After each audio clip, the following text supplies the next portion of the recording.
Hey everyone, Nigel and Luke here, and welcome to another edition of Crimes of the Week International.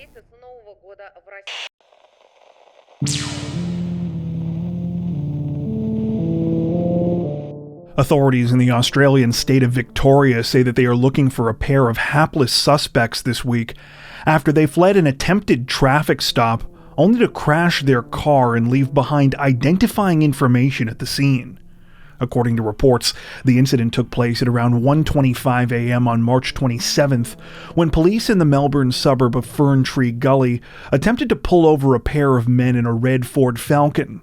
However, the situation quickly changed from a routine traffic stop into something far more dramatic when the men allegedly rammed the patrol car that was trying to stop them and sped off at a high rate of speed. Though officers decided not to pursue the suspects due to the danger posed to local residents, unbeknownst to them, it wouldn't have been much of a chase either way. In their haste to get away, the men took a corner too fast and ended up slamming head-on into a tree less than 500 yards down the road from where the incident began. The men's poor decisions allegedly continued following the crash when, in a panic, they chose to flee the scene on foot. A security camera captured footage of them as they ran off in separate directions before one of them realized that he had forgotten his bag in the totaled car. The man could be heard yelling out his friend's name before they both returned to grab it. Even if they hadn't been caught on video yelling out each other's first names, though, police say that the men wouldn't have been hard to identify. The crashed vehicle was allegedly registered to one of them, while the other accidentally left his ID at the scene. At the time of this recording, it appears that police still have yet to actually locate the two suspects, though they say that they're searching. It's unclear what charges the pair could be facing once caught.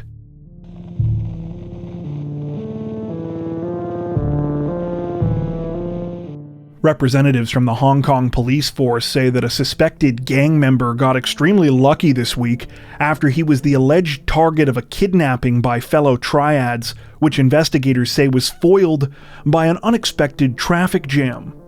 The incident reportedly began at around 4:30 p.m. on March 25th, when the victim, identified only as a 37-year-old man believed to be a member of the infamous Woshing Wo organized crime group, was allegedly intercepted by several of his fellow gang members in Hong Kong's Jordan area. The kidnappers were driving a delivery van in a white Toyota car and proceeded to get out and attack the 37-year-old. The victim was forced into the van, though managed to put up enough of a struggle to momentarily break free. That's when he was reportedly attacked a second time before being forced into the white car.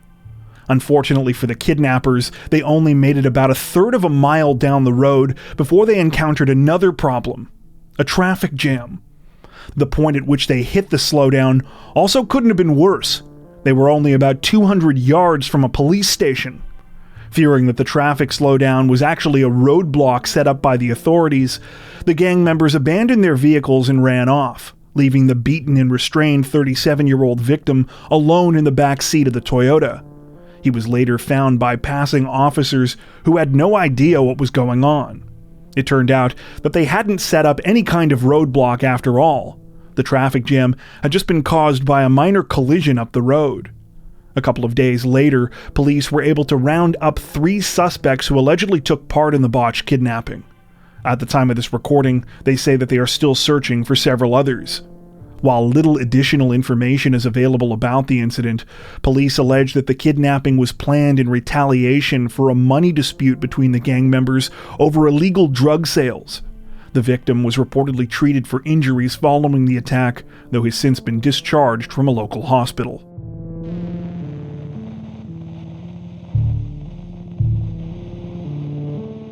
Authorities in the Indian city of Mumbai say that a 54-year-old man is facing a potential death sentence this week after he went on a rage-fueled rampage at his apartment complex, killing 3 and seriously injuring at least 1 other. The incident reportedly began at around 3:30 p.m. on March 24th, when the accused, 54-year-old Chaitan Gala, started attacking his neighbors with a kitchen knife at the Parvati Mansion apartment complex where he lived in Mumbai's Grant Road area. The victims were seemingly chosen at random, with Gala allegedly slashing and stabbing at anyone he could find. Witnesses say that at one point he even tried to attack an 8-year-old boy, though the child thankfully managed to get away. Sadly, not all of Gala's intended victims were so lucky. 3 people were later pronounced dead as a result of the crime, including an elderly couple in their 70s and an 18-year-old girl. The girl's mother was seriously wounded, while another man who had formerly worked for Gala was hospitalized but later released. Gala was arrested at the scene. While speculation has reportedly been swirling in the aftermath of the crime, Mumbai police say that they do not believe that Gala was suffering from any kind of mental illness. Instead, they allege that the attack was motivated by ongoing family issues he was experiencing, which he had reportedly convinced himself was the fault of his neighbors. According to reports, for the last several months, Gala had been trying unsuccessfully to work things out with his estranged wife, who allegedly took their children and moved out due to their contentious relationship. The 54-year-old was also reportedly facing financial issues due to the closing of his garment business, which took heavy financial losses during the beginning of the pandemic. Several local reports we came across alleged that Gala blamed some of his neighbors for the split with his wife, believing that they were the ones who had convinced her to leave. At the time of this recording, the 54-year-old remains in police custody. The investigation is ongoing, but if convicted, Gala could potentially be sentenced to death.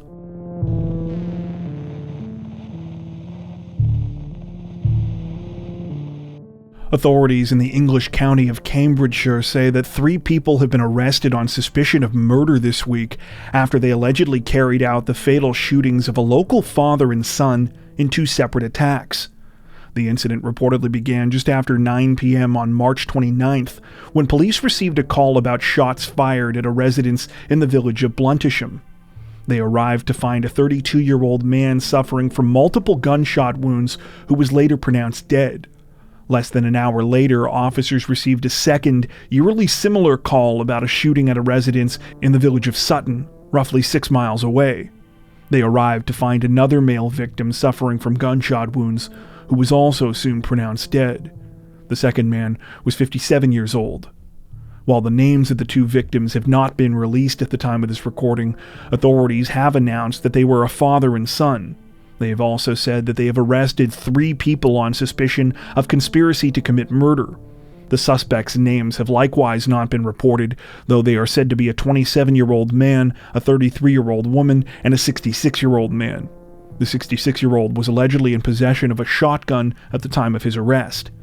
Though few additional details are available about the case at the current time, investigators have stated that they believe the shootings were targeted and were motivated by a familial issue that may have been related to a custody dispute. The situation is still developing.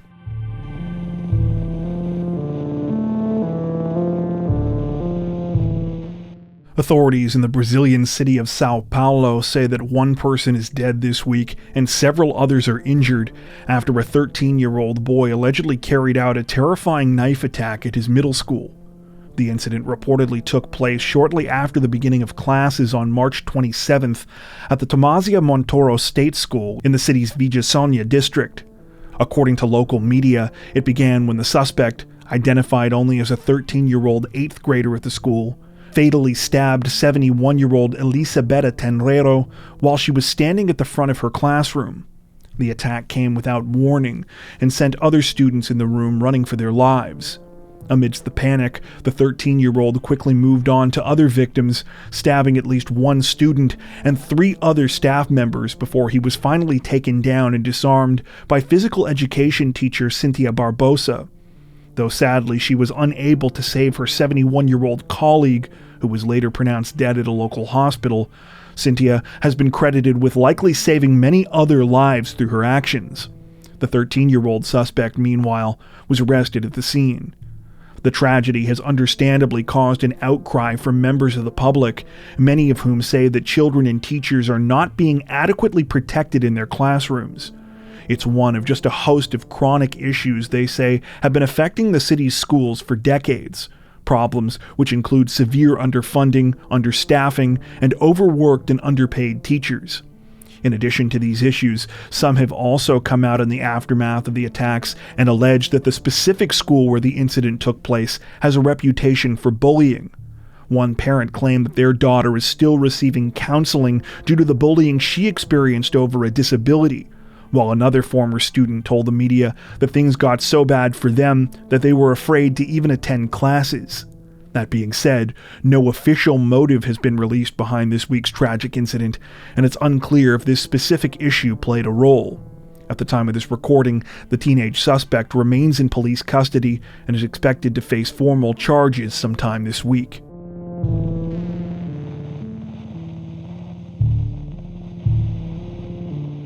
Authorities in the Thai province of Trat say that a 69-year-old woman unexpectedly found herself in hot water this week after she accidentally sent a message to dozens of police officers implicating herself in illegal gambling.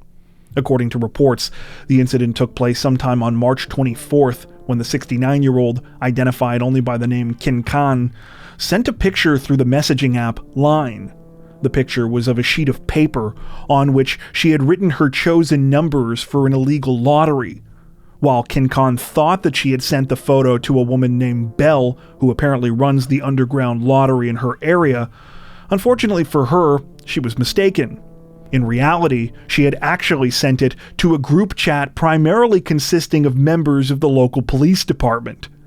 Though some people in the group tried to inform Kin Khan of her mistake, she allegedly never bothered to delete the message.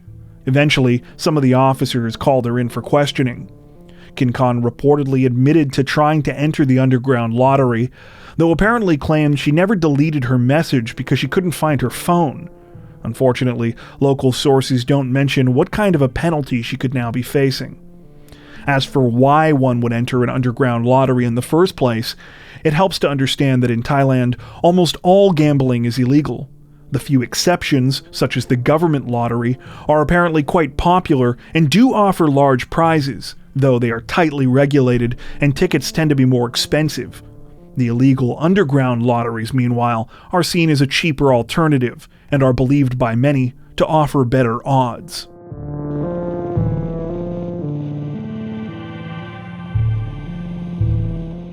Authorities in the Portuguese capital of Lisbon say that 2 women are dead this week after a man allegedly carried out a terrifying attack at a local religious center.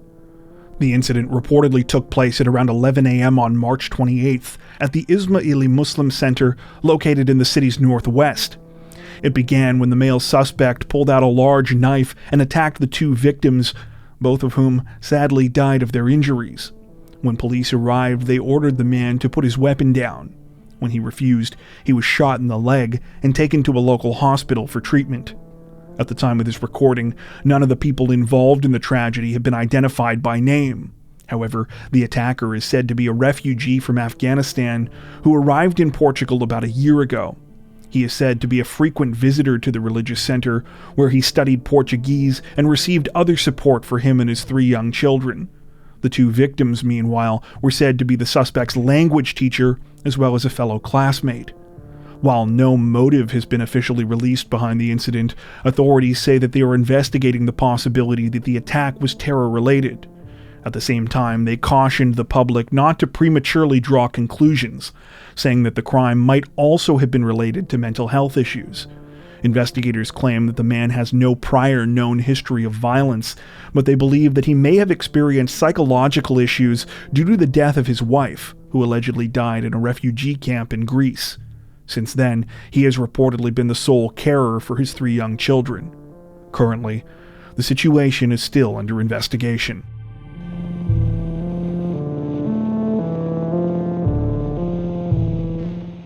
Officials in charge of South Africa's correctional system are taking major heat from the public this week, following an admission after nearly a year that an infamous and dangerous criminal had managed to escape from prison by faking his death.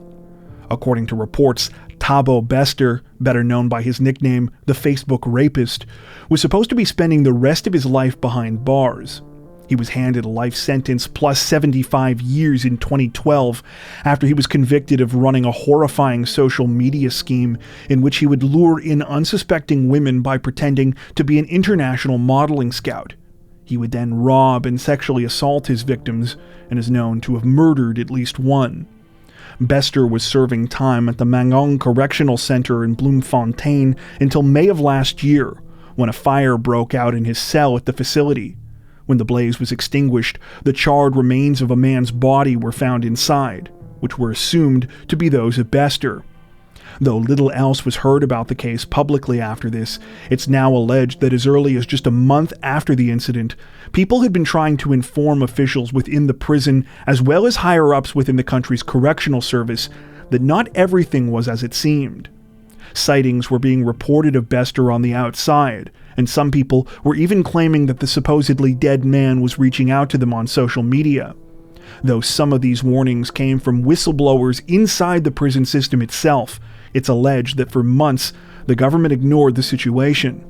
It wasn't until this week, when DNA tests conclusively revealed that the body found in the May 2022 fire could not have belonged to Bester or any of his relatives, that officials finally alerted the public to the criminal's escape. Keep in mind, it's alleged that even before the DNA tests, the government already had good reason to believe that Bester had escaped, as in addition to the witness sightings, the autopsy previously done on the remains showed that the victim had died of blunt force trauma before the fire had been set. The revelation that Bester has been loose for almost a year has understandably sparked widespread outrage from many across South Africa. The outcry has been especially strong from women's rights groups, who have long criticized the government for not taking crimes against women seriously. At the time of this recording, the manhunt for Bester continues, though it's unclear what, if any, leads authorities currently have. The true identity of the May 2022 fire victim, meanwhile, has yet to be determined. Before we wrap up, we'd like to take a minute to thank our amazing supporters over on Patreon. As many of you are aware, our situation on YouTube always seems to be a bit uncertain, but our patrons help to ensure that we can continue to make content like this long term without having to worry as much about what surprises might be thrown our way. Plus, patrons also get access to 4 additional stories per week for each of our Crimes of the Week and Crimes of the Week International videos. If you'd like to help support the channel directly, head over to patreon.com/crimezone to join. You can also find that link in the description below. As always, thank you so much for watching, and take care.